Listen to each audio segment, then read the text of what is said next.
अमोल मसाला centre bro. चाल चाल चाल.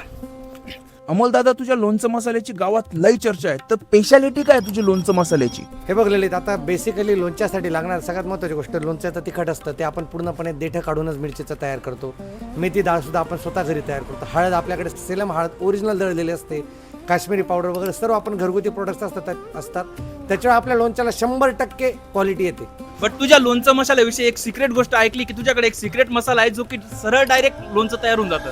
आहे ना आपल्याकडे डायरेक्ट तयार लोणचा मसाला. चल तुला लोणचंच तयार करून दाखवतो डायरेक्ट. बरं ललित, तुला सांगितल्याप्रमाणे आता आपल्या लोणच्या मसाल्यापासून डायरेक्ट तयार लोणचं करून दाखवतो, ते बी दुकानात. बघ हे बघ, सर्वप्रथम आपल्याला कैरी लागणार आहे. कैरी फोडून घ्यायची. हा लोणचा मसाला हे महेशचं शेंगदाणा तेल वापरतो आपण बेस्ट रिझल्टसाठी. त्याच्यानंतर हे शेंगतेल आपल्याला गरम करून घ्यायचंय. तेल गरम करून घेतल्यानंतर फक्त त्याच्यामध्ये हा लोणचा मसाला ऍड करायचा. हे बघ, हा लोणचा मसाला आपला ऍड झाला. तो आता एकजीव करून घेऊ आपण. त्याच्यानंतर कैरी सोडायची. झालं तुझं लोणचं तयार. कसं वाटलं तुम्हाला?